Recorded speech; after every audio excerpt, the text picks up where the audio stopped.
Biotechnology students recently collaborated with the Advertising and Graphic Design Department's Makerspace at Alamance Community College for an educational project.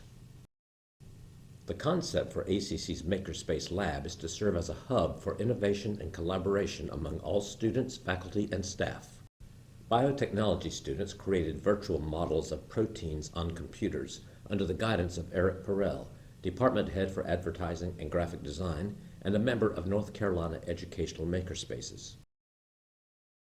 Using 3D printers donated to Makerspace by Duke University's Innovation Collab, students printed the model proteins, a process that reaches temperatures above 200 degrees and can take upward of 30 hours to complete, providing them with a great visual aid for their studies in the biotechnology program. Just another example of how departments are collaborating with one another toward innovative education at Alamance Community College.